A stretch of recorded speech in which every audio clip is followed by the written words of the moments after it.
Can I tell you a little bit about prayer before I begin to round up? Do you know why the average Christian is afraid or doesn't like prayer? In an average church, when you call for a prayer meeting, people don't want to come. Because prayer has been presented as a laborious task, a work that you have to do. You know, we pray for 1 hour. There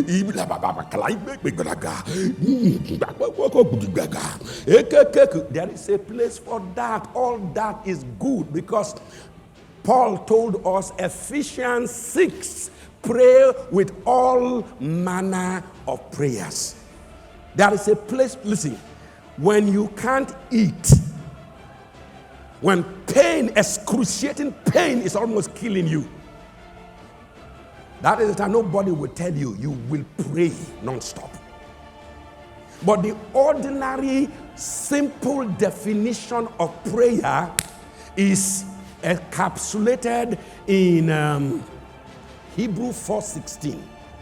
Let us therefore come boldly to the throne of grace, that we may obtain what? Mercy and grace to help in time of need. Okay? That's why sometimes we close our eyes.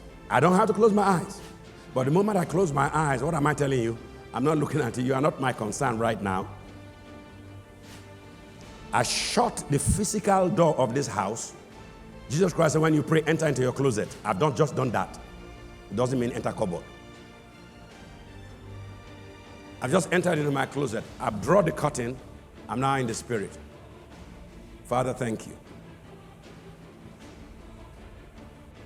Every time I pray, maybe not like you, when I close my eyes, I started remembering the investments God has made in my life to keep me alive. Did I tell you that every male child of my father always dies? Yeah, they tried several times. If this one survived, don't you think there must be for a reason? That must be for a reason. That's why you are here. You are hearing me. See, until you come to know that you are a child of destiny. Are you understanding that? The first thing I want to tell you is that prayer is not necessarily for making requests. No. Somebody say, is that true? See, the only reason why you are afraid of prayer is, but I don't have any prayer topic to ask now. The greatest praying person you have ever had, give me a name. Jesus was every time praying.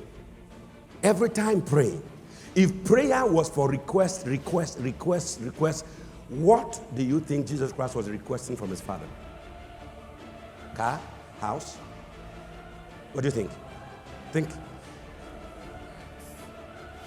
The greatest praying man, what do you think he was praying about? What occupied his prayer time? Just think. I can tell you some.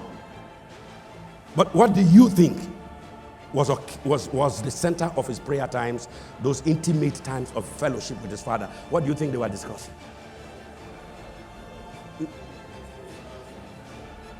Soul winning? Yeah, I think so. Any other person? Huh? His will to be done. Come on, now you're on fire. 2 women against no man. Huh? Giving him thanks. The grace to do what needed to be done. My God! And sometimes he will pray all night. You don't have to ask a list of things to ask. Do you understand? That's what prayer is all about. It's a time of fellowship. That is what prayer is. Prayer is something, a desire to talk with or about whatever you like most. And if you have the love of God in your heart, for God, prayer meeting is something you should be going for. This is what I have said before. I'm going to repeat it. Even if you don't feel like praying, whenever a prayer meeting is going on, the place to be is where they are praying. Just go there. I don't feel like praying. I don't want to pray. But at that time, there's no place, not your bed, nowhere. Be in the prayer meeting. Just be under that umbrella. Tomorrow, the vigil is taking place. Just be there. Peradventure, you may be stirred up, because once you see people praying, it stirs you up and you get into prayer. Praying or prayer is a holy, heavenly privilege. This is my definition. This is, okay, not definition, it's something I want to say about praying. Praying is a holy, heavenly privilege that allows us to become part of what God is doing in our lives and in that of others. And it is central. Prayer is central to deepening and developing relationship with Him. That's what prayer is. Prayer is not a forced religious obligation. It is an open, friendly invitation. Prayer is an open, friendly invitation from your Father that says, come, my child, come. I am your Father. Say, come, ask, you will receive. Seek, you will find.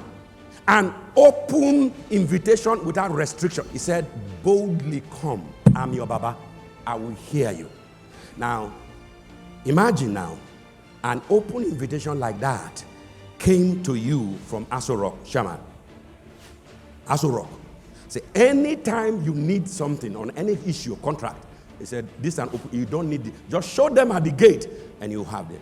Now, how many times would you go in a month? Do you need an announcement and a flyer before you make honor that this thing?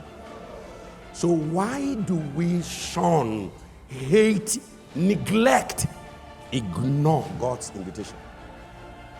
Are we trying our best to tell Him He doesn't matter in our lives? Would you stand up on your feet?